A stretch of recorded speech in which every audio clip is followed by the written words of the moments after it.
सीता ताकतवर थी तो फिर रावण उठा के कैसे लेके गया?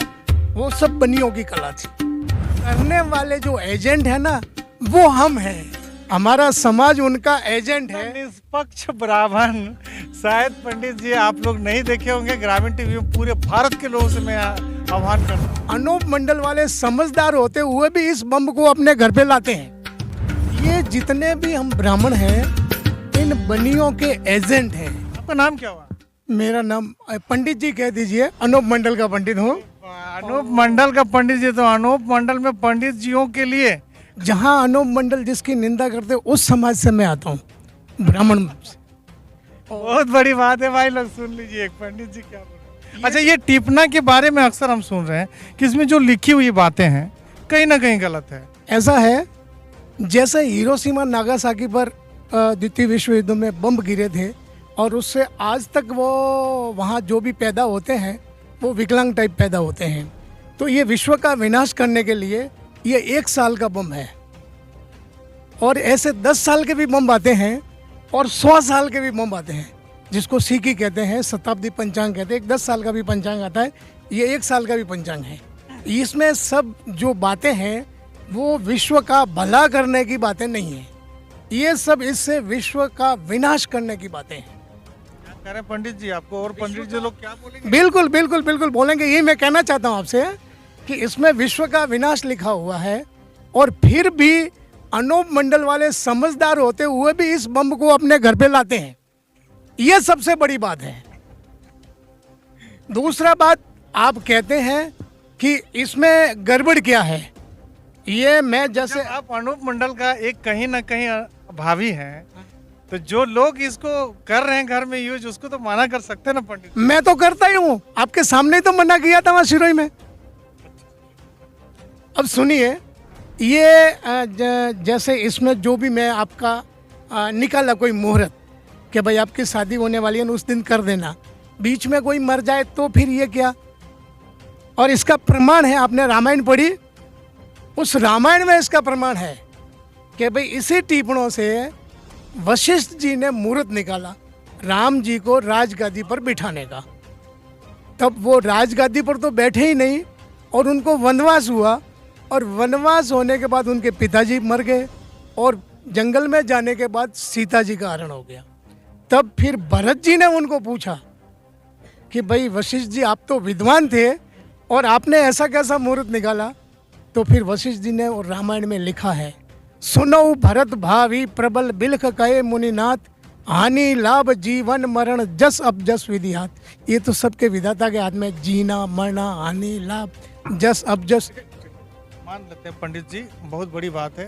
अनूप दास महाराज जी ने ये बात भी कह रहे हैं कि हमारे जो वेद पुराण है उसमें भी छेड़छाड़ कोई विशेष समुदाय के द्वारा कराया गया। बिल्कुल बिल्कुल किया तो उसी समुदाय ने है, लेकिन करने वाले जो एजेंट है ना, वो हम हैं। हमारा समाज उनका एजेंट है। निष्पक्ष ब्राह्मण शायद पंडित जी आप लोग नहीं देखे होंगे, ग्रामीण टीवी में पूरे भारत के लोगों से मैं आह्वान करता हूँ कि इतना निष्पक्ष, इतना ईमानदारी। बताइए, धरती माता बचेगी पंडित जी? बिल्कुल बचेगी, लेकिन कैसे बचेगी? मैं एक मिनट आपसे ये जो बात कर रहा हूँ वो पहले सुनिए। ये जितने भी हम ब्राह्मण हैं, इन बनियों के एजेंट हैं, और जो ये चलता है ना, इसके एजेंट है। हम तो बाबूजी की बात मालूम पड़ी और हम इधर आ गए, नहीं तो हम भी वही करवाते। अब जैसे इसमें बनियों की बात में अर्चन जी बाबूजी ने लिखा है कि कथा चली पैलोतरी निरो कपट और झूठ, वेद चलाया राक्षी और पड़ी धर्म में फूट, पड़ी धर्म में फूट व्यम सो मानव भरिया, रिया जाल लिपटाए भूल गया आदू क्रिया, कह सोनी हरिचन नेकियां पड़ी पला से छूट। जितने भी धर्म ग्रंथ हैं, चाहे मुसलमानों के हैं, चाहे ईसाइयों के हैं, चाहे हिंदुओं के हैं, किसी भी धर्म के जो धर्म ग्रंथ हैं उन सब में वायरस डाला गया है। स्टार्टिंग में से वो धर्म ग्रंथ ठीक थे, लेकिन जैसे जैसे कालखंड बीतता गया एक एक वायरस उसमें आता गया। जैसे अपन रामायण देखते हैं तो रामायण में वो सीता जमीन से निकलती है। अब जमीन से कोई जिंदा इंसान निकल सकता है? उसके बाद फिर जब वो धनुष उठाने की बात आती है तो सीता जी हमेशा साफ सफाई करती है तो धनुष को उठा लेती है, लेकिन रावण का हाथ उस धनुष के नीचे आ जाता है। तो देखिए सीता ताकतवर है या रावण ताकतवर है? और सीता ताकतवर थी तो फिर रावण उठा के कैसे लेके गया? वो सब बनियों की कला थी। उस समय ये दानव थे। अभी पूरे भारत के ब्राह्मण समाज खास करके इस वीडियो को जरूर देखें। पहले जो था ना, 2 जातियां थी, एक दानव। इतनी बड़ी बड़ी बात कर रहे हैं, हम मानते कि हमारे भारत में 350 प्रकार के रामायण लिखे गए। बिल्कुल साहब, मानता हूं, लेकिन वो लिखवाए किन से? पहले तो इसमें चर्च करना पड़ेगा ना। तो जातियां 2 थी, देव और दानव। हम सब देव जाति से थे, देव कुली के थे, और ये दानव कुली के थे। अब इनको बचने के लिए जगह चाहिए थी तो इन्होंने मानव बना दिया, उसमें दानव भी घुस गए और देवों को भी घुसा दिया। ये सबसे बड़ी समस्या है। अब ऐसे रामायण के खूब सारे उदाहरण, मैं पूरी रात उदाहरण दूं ना तो कम नहीं हो। जैसे हमारे यहाँ कुछ क्षत्रिय बंधु खड़े हैं, वो महाराज जी आते हैं और ये अपने महाभारत की बात करते हैं। तो उस महाभारत में क्या लिखा हुआ है कि द्रौपदी के 5 पति थे। आज क्या किसी निम्न से निम्न जाति के ऐसा होता है कि उसके एक पत्नी के 5 पति और 5 भाई हो? ऐसा संभव है क्या? और वो पंडित जी कहते तो उनको को आपके घर में ऐसा चलता है क्या? पूरे देश के पंडित मान रहे हैं उस बात को। नहीं मान रहे हैं, लेकिन मैं आगे आपको और उदाहरण दे रहा हूँ। जैसे भागवत है, तो भागवत में परीक्षित जी को श्राप मिला था कि आपको सांप खा जाएगा, और उसके बाद में उन्होंने भागवत कराई और 7 दिन भागवत चली। वो केवल श्लोक गाए गए, उसमें भजन कीर्तन नहीं हुए। और आज के जो पंडित जी आते हैं वो उसमें भजन कीर्तन भी करते हैं, बिना फालतू की बातें भी करते हैं, और वो 7 दिन में पूरी करते हैं। उन्होंने 7 दिन जो भागवत की, उसके बाद भी ये जो राक्षस हैं ये तक्षक नाग बन के आए। पहले उन्होंने फल दिया, उस फल में से एक कीड़ा निकला और वो कीड़ा लंबा होकर तक्षक नाग बन गया और परीक्षित को डस गया।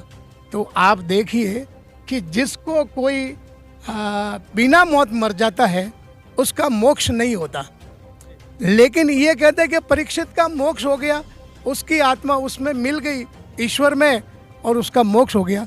ऐसा मोक्ष होता है तो ये पंडित जी जगह जगह जाकर ये भागवत क्यों करते हैं? अपने घर पे ही कर लें, अपने पूरे परिवार का मोक्ष कर लें। कर सकते हैं ना? तो ये मैसेज पूरे दुनिया में तो वैसे ही निकाला हुआ हूँ भैया। और क्या निकालेंगे वो? तो ये थे पंडित जी जो बता रहे थे कि हमारे वेद के साथ में किस प्रकार से देखो एक विशेष समाज छेड़छाड़ की है। हम समाज ही बोलेंगे, पंडित जी तो कुछ और करवाया गया सब ब्राह्मणों से है। अच्छा, करवाया गया ब्राह्मणों से है, क्योंकि हम उनके एजेंट, मैंने आपसे पहले कहा ना, पूरी उनकी जो एजेंसी है वो हमारे ऊपर चलती है।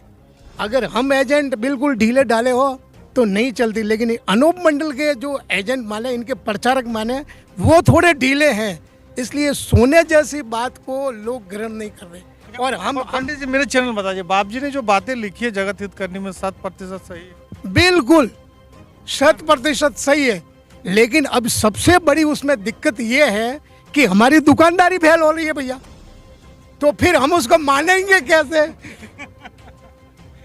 ये दिक्कत हो रही है। बिल्कुल सही बात है ना। अब जैसे कहीं भी यज्ञ करवाते हैं तो वहाँ वो स्वाहा करते हैं, और आप जो पत्रकार हैं आप हमेशा देखते होंगे अखबारों में कि इसका घर जल के स्वाहा हो गया, तो वो तो जल के स्वाहा हो गया ना, वो जल गया तो फिर क्या काम का? अगर आप जैसे मेरे यहाँ आए और मैं आपको रोटी खिलाना चाहता हूँ, मैं आपको जली हुई रोटी खिलाऊंगा क्या? आप जली हुई रोटी खाएंगे? आप लोग को मैंने कहा टीवी देखना बंद करो। टीवी देखोगे तो भैया इस तरह का पंडित जी का इंटरव्यू देखने को मिलेगा?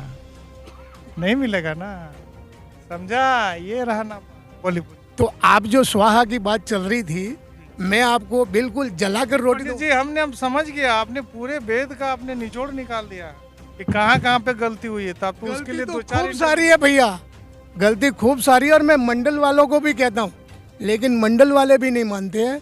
जैसे हमारे कहीं बच्ची की शादी होती है तो कन्यादान होता है, और कन्यादान का मतलब उसको फोगट में देना है, उसका कुछ पैसा लेना नहीं है। लेकिन यहाँ उससे जो भी कोई आता है, ब्राह्मण आता है, उसको भी पैसा उसी से दिलवाते हैं। कोई कुम्हार आता है तो उसी को भी पैसा उसी से, बच्चे वाले से दिलवाते हैं। वहाँ से कपड़े और लेके आते हैं।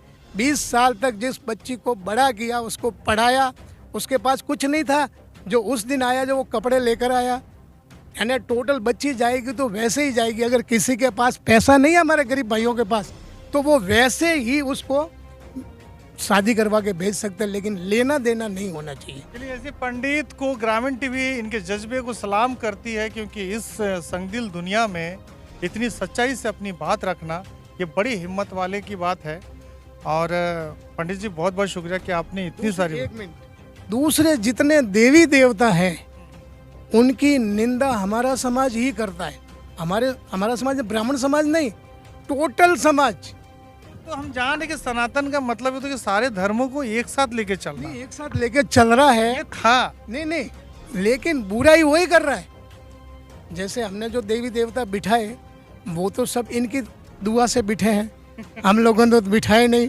लेकिन उसमें भी ऐसा है कि इन्होंने ऐसा कलयुगी जाल में कह दिया, भावो ही विदिते देवा न च काष्टे न च पाषाणे। भावना में ही देवता है, किसी पत्थर और किसी लकड़ी में नहीं है। तो फिर भैया ये पत्थर की मूर्तियाँ क्यों बिठाई? ऐसे ऐसे खूब सारे उदाहरण हैं इसमें।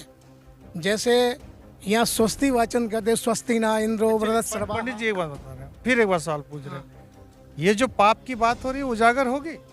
ये मैसेज दीजिए। उजागर होगी, कैसे होगी? लेकिन ये सब जगेंगे तो ये नहीं जगेंगे। सोए हुए हैं। मेरा समाज तो अकेला जगने वाला नहीं, क्योंकि उनकी तो रोजी रोटी बंद हो जाएगी ना। आपकी मान लो पत्रिका खत्म हो जाए तो आप क्या यहाँ आएंगे? नहीं आएंगे। तो फिर वैसे की वैसे हमारी रोजी रोटी खत्म होगी तो हमारे वाले क्यों आएंगे? मेरे को भी रेल दिया भाई। बोलिए। बिल्कुल सही बात है ना। अब आप और कोई प्रश्न देवताओं के बारे में, स्टीपने के बारे में, या कुछ मूर्ति पूजा के बारे में जो पूछना चाहते हैं? जितनी सारी बातें बताई हमें, इससे पूरा लोग समझ गए। समझ गए ना। तो जितने मंत्र हैं, अभी थोड़ी देर 10 मिनट और खटाव करना पड़ेगा, मेरे को झेलना पड़ेगा। बोलिए, लेते किसी को दिक्कत नहीं ना हो रही भैया? कोई दिक्कत नहीं। बोलिए। जैसे जितने मंत्र हैं, वो मंत्र किसी के भले होने के नहीं है।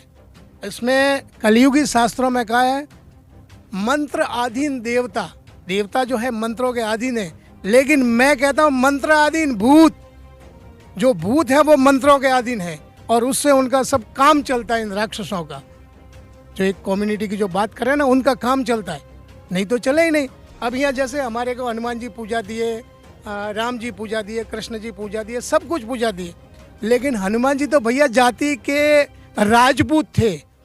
जाति के राजपूत थे? हाँ, उनकी जाति वानर भाई लोग, उन पूंछ वाले नहीं थे। लोग पूंछ वाले भी नहीं थे। और जहाँ वो जामवंत जी को रामायण में बताया गया, वो जामवंत जी भालू नहीं थे, उनका नाम जामवंत था। उनकी भालू जाति हो सकती है, लेकिन फिर भी राम जी जगह जगह उनको पूछते हैं कि जामवंत जी अब क्या करना चाहिए, अब क्या करना चाहिए। वो सलाह दे रहे हैं। कोई भालू सलाह दे सकता है क्या भैया? दूसरी बात, रामायण में जैसे खूब सारी बातें, नल नीर, वो उनको भी बंदर बता दिया। और वो इतने बड़े इंजीनियर थे कि उन पत्थरों को डाल दिया वहाँ से, बिना उसमें कोई सीमेंट कंक्रीट कुछ नहीं डाला, केवल पत्थरों को डाला, और वहाँ से वो लंका तक गए। और आज से 400 साल पहले तक तो लोग उन पे आते जाते थे।